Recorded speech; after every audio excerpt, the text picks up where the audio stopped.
Namaku Rima.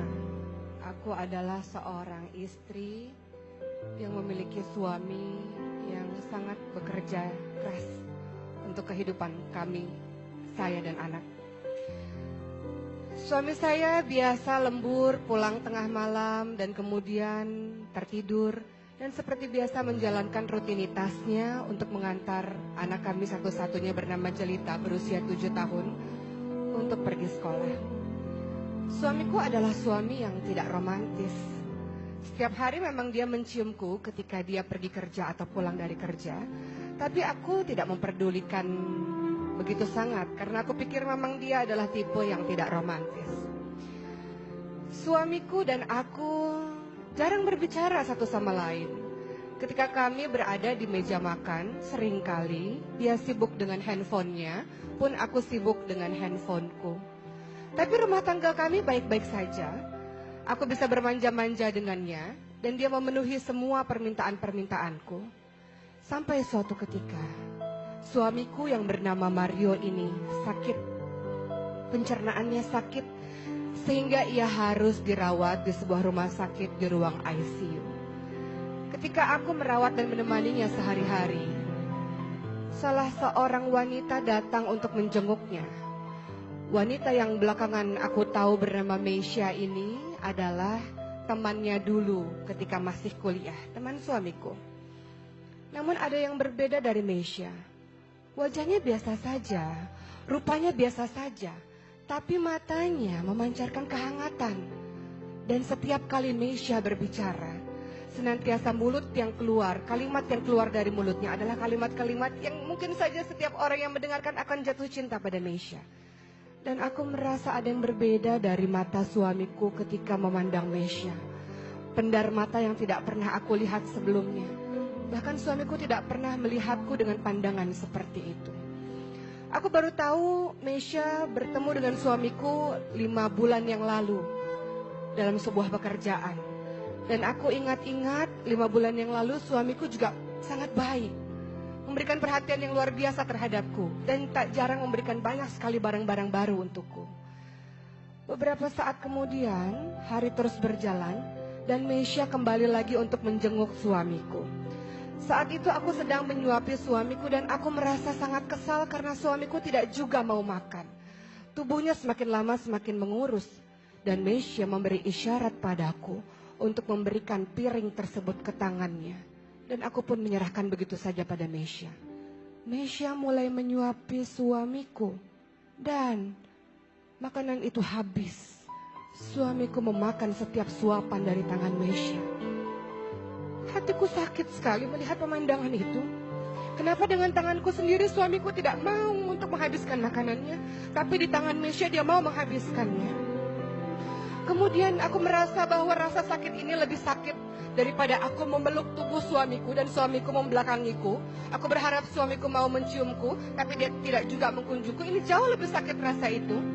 Dan hati ini lebih sakit rasanya dibanding ketika aku melahirkan anak Mario, anak suamiku itu dengan operasi sesar. Rasa sakit ini lebih sakit rasanya dibanding aku dicueki olehnya ketika dia sibuk dengan laptopnya atau dengan handphonenya. Aku sakit sekali melihat pemandangan di depan mataku suamiku disuapi oleh gadis lain. Kemudian, aku tak punya alasan untuk membenci Meisha. Meisha adalah gadis yang sangat baik, wanita yang sangat baik. Dia sering membawakan makanan untuk aku dan anak-anak di rumah sakit. Suatu ketika Meisha pun pernah menjenguk suamiku dan ia datang dengan suaminya dan anak-anaknya. Maka apa alasan aku untuk membenci wanita yang sangat baik tersebut? Di suatu sore, ketika hujan rintik-rintik, aku pulang sebentar dan aku bertemu dengan anakku Jelita di rumah. Dan anakku mengatakan, "Mama, aku baru saja menemukan passwordnya ayah. Dan Mama lihat, ayah lagi kirim-kiriman email dengan Tante Meisha. Mama mau baca," kata Jelita. Maka aku pun membaca email yang dikirimkan oleh Mario, suamiku terhadap Meisha. Dan apa isi dari email tersebut? Suamiku mengatakan, "Meisha, kau tahu, sudah lama aku memendam rasa cinta terhadapmu. Terima kasih Meisha yang telah hadir dalam kehidupanku. Dan kau satu-satunya yang ada dalam hatiku. Aku tidak tahu apakah aku mencintai istriku atau tidak. Kalaupun aku mencintainya, itu karena aku adalah suaminya dan dia adalah istriku. Kalaupun aku mencintainya, itu karena dia adalah ibu bagi anak-anakku. Kau tahu Mesya, sebenarnya tubuhku, hartaku milik istriku, tapi hatiku hanya milikmu, wahai Mesya. Kalimat tersebut sangat membuatku kaget dan aku tak tahan menahan air mataku. Selama 8 tahun pernikahan, nyata-nyatanya suamiku yang aku anggap sangat baik dan bertanggung jawab terhadapku tak memiliki rasa cinta di hatinya terhadapku. Dia mencintai wanita lain, dia mencintai Mesya. Dan mulai saat itu, aku pun berusaha untuk menulis surat, untuk meluapkan rasa sedihku. Surat yang tidak pernah aku berikan kepada suamiku. Aku tulis hari demi hari perasaanku.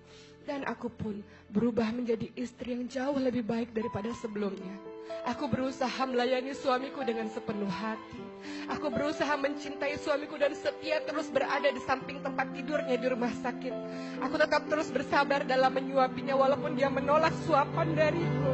Aku berusaha untuk menjaganya siang dan malam. Dan aku seringkali tertidur di samping tempat tidurnya. Aku mencintai suamiku walaupun aku tahu dia tidak pernah mencintaiku. Aku mencintai suamiku, karenanya aku membiarkan dia untuk tetap mencintai Mesya dalam hatinya. Aku sangat mencintai suamiku, aku rela melakukan apapun, dan aku ingin menjadi istri terbaik untuknya. Suatu ketika, aku pernah membuatkan makanan untuknya, dan aku merasa dia sangat khawatir karena aku basah kuyup ketika aku belajar membuat makanan di tempat orang lain. Dan kemudian ketika pulang-pulang hujan deras, dia memelukku. Dan apa yang dilakukan oleh suamiku tersebut, dia merasa kasihan terhadapku. Dan aku melihat ada mata yang memancar kepadaku dengan perasaan penuh cinta. Apakah itu artinya suamiku mencintaiku? Entahlah. Setahun pun berlalu, apa yang terjadi? Ada Mesya dan Jelita di sebuah tempat pemakaman, dan Jelita dengan isak tangis yang menyerahkan begitu banyak surat kepada Mesya. Tante Mesya, ini surat yang dituliskan oleh mama yang aku gak pernah tahu ini untuk siapa, kata Jelita.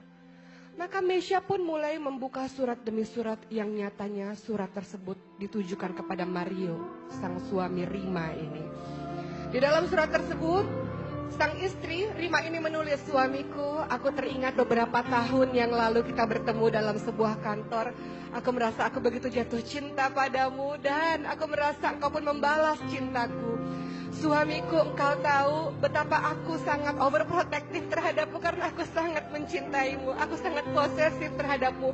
Aku ingin selalu tahu di mana engkau berada dan aku selalu ingin engkau senantiasa bersamaku.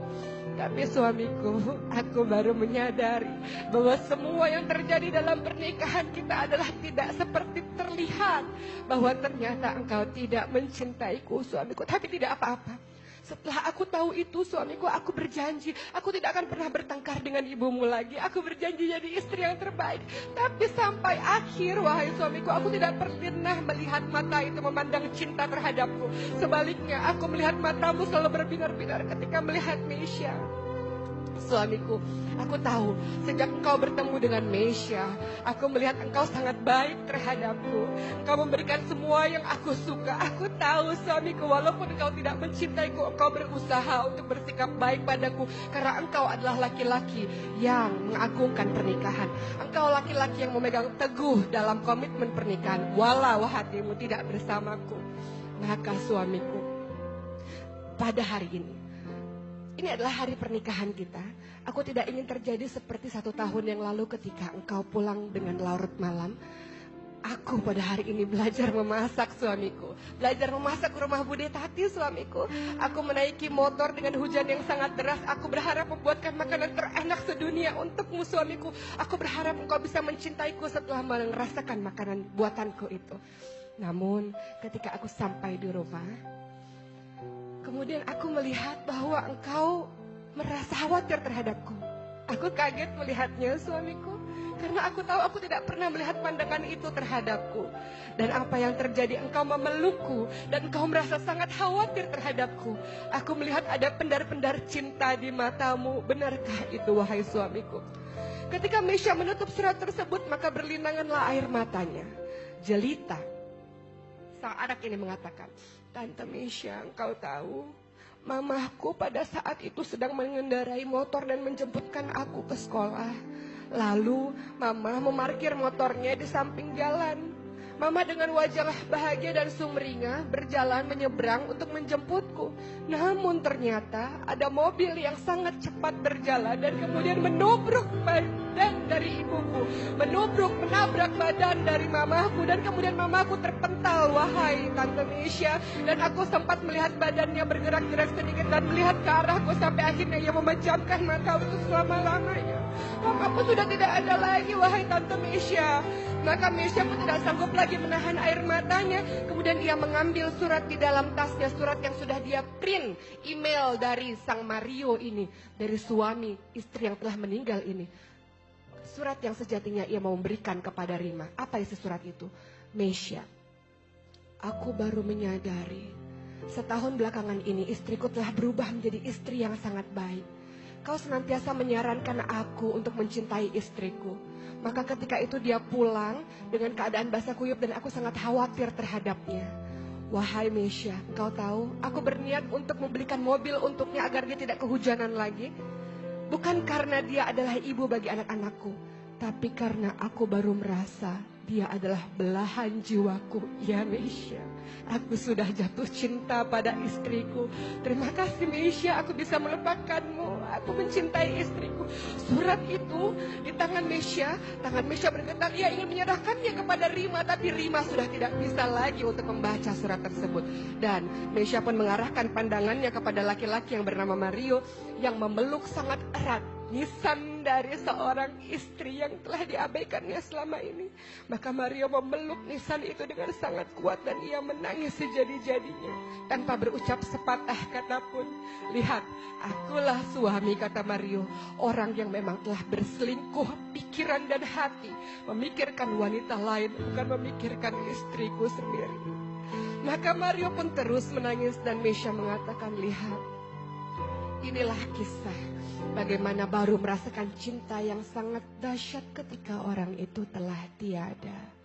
Kisah ini mendatangkan pembelajaran berharga untuk kita. Mungkin kita tidak berselingkuh secara fisik, tapi pikiran dan hati kita memikirkan pria lain. Pikiran dan hati kita memikirkan wanita lain. Rumah tangga yang sejatinya di dalam Al-Quran dikatakan sebagai mistakon walizo, sebagai seorang perjanjian, sebagai sebuah perjanjian yang kokoh.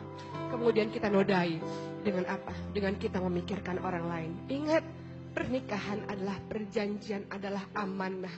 Bagaimana kita sejatinya berusaha mencintai pasangan kita karena dia yang terbaik, karena dia jodoh yang terbaik yang diberikan oleh Allah Subhanahu wa Ta'ala. Maka hindarkan diri kita dari memikirkan orang lain, memikirkan orang yang haram untuk kita, dan senantiasa luruskan pikiran kita, hati kita untuk mencintai suami, untuk mencintai istri yang dihalalkan Allah untuk kita. Insya Allah mudah-mudahan kita menjadi pasangan yang saling menjaga kesetiaan satu sama lain. Maka kehidupan rumah tangga sakinah, mawaddah, warahmah insya Allah mudah-mudahan menjadi pembelajaran.